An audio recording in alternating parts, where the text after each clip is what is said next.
નમસ્કાર વિદ્યાર્થી મિત્રો. અવારનવાર પૂછાતા જીકેના પ્રશ્ન છે. પોઝ કરી અને પ્રશ્નનો જવાબ આપવાની ટ્રાય કરજો. કેટલા સાચા પડે છે કમેન્ટમાં જણાવજો. પૃથ્વીને બે સરખા ભાગોમાં વહેતી રેખા કઈ છે? સાચો જવાબ આવશે મિત્રો વિષુવવૃત્ત. નેક્સ્ટ, કયા અક્ષાંશને હોર્સ લેટિટ્યુડ તરીકે ઓળખવામાં આવે છે? તો સાચો જવાબ આવશે 30 થી 35 ડિગ્રી. આ વિસ્તારમાં પવન ખૂબ જ શાંત હોય છે અને હવાનું દબાણ વધુ હોય છે. પ્રાચીન સમયમાં જ્યારે જહાજો ઘોડા લઈને જતા હતા ત્યારે પવન ન હોવાને કારણે જહાજનું વજન ઘટાડવા ઘોડાઓને દરિયામાં ફેંકી દેવા પડતા હતા. તેથી તેનું નામ હોર્સ લેટિટ્યુડ પડ્યું. નેક્સ્ટ, વિશ્વમાં સૌથી લાંબી તટરેખા કયા દેશની છે? જવાબ આવશે કેનેડા. કેનેડાની તટરેખા લગભગ 2,02,080 કિમી લાંબી છે, જે વિશ્વમાં સૌથી વધુ છે. ભારતની વાત કરીએ તો સૌથી લાંબી તટરેખા ધરાવતું રાજ્ય ગુજરાત છે અને પ્રદેશ આવે તો અંડમાન અને નિકોબાર. નેક્સ્ટ, કાદંબરી પુસ્તકના લેખક કોણ છે? તો સાચો જવાબ આવશે મિત્રો બાણભટ્ટ. બાણભટ્ટ એ રાજા હર્ષવર્ધનના દરબારી કવિ હતા.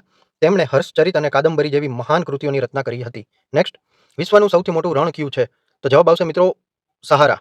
સહારાનું રણ આફ્રિકા ખંડમાં આવેલું છે અને તે વિશ્વની સૌથી મોટું ગરમ રણ છે. જો સૌથી મોટું રણ પૂછાય અને એન્ટાર્કટિકા વિકલ્પમાં હોય તો પ્રથમ આવે કારણ કે ઠંડુ રણ છે. નેક્સ્ટ, ભારતનું કયું રાજ્ય ચાનું સૌથી મોટું ઉત્પાદક છે?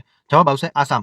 કુલ ચાનું 50%થી વધુ હિસ્સો ધરાવે છે અને બીજા ક્રમે પશ્ચિમ બંગાળ આવશે. નેક્સ્ટ, ભારતનું સૌથી ઊંડું બંદર કયું છે? જવાબ આવશે મિત્રો વિશાખાપટ્ટનમ. આંધ્રપ્રદેશમાં આવેલું છે અને કુદરતી રીતે જ ભારતનું સૌથી સુરક્ષિત અને ઊંડું બંદર માનવામાં આવે છે. નેક્સ્ટ, ભારતની પ્રથમ મહિલા રાજ્યપાલ કોણ હતા? સાચો જવાબ આવશે મિત્રો સરોજિની નાયડુ. ઉત્તર પ્રદેશના રાજ્યપાલ બન્યા હતા અને ભારતની બુલબુલ નાઇટેંગલ ઓફ ઇન્ડિયા તરીકે પણ જાણીતા હતા. નેક્સ્ટ, પંચાયતી રાજ સૌપ્રથમ કયા રાજ્યમાં લાગુ કરવામાં આવ્યું હતું? જવાબ આવશે રાજસ્થાન. 2 ઓક્ટોબર 1959ના રોજ જવાહરલાલ નહેરુ દ્વારા રાજસ્થાનના નાગોર જિલ્લામાં સૌપ્રથમ પંચાયતી રાજનો પ્રારંભ કરવામાં આવ્યો હતો. નેક્સ્ટ, ભારતની પ્રથમ LNG diesel dual fuel DEMU train ક્યાં શરૂ કરવામાં આવી હતી? તો સાચો જવાબ આવશે મિત્રો અમદાવાદ. પશ્ચિમ રેલવેના અમદાવાદ મંડળ હેઠળ સાબરમતી સ્થિત ઇન્ટિગ્રેટેડ કોચિંગ ડેપો ખાતે આ ટ્રેનનું સફળતાપૂર્વક સંચાલન કરવામાં આવ્યું છે. 10માંથી તમારા કેટલા પ્રશ્નો સાચા પડ્યા એ કમેન્ટમાં જરૂર જણાવજો. અને આના જીકેના પ્રશ્ન જોવાથી જો તમારા નોલેજમાં વધારો થયો હોય તો આ ચેનલને સબસ્ક્રાઇબ કરી દેજો. ધન્યવાદ.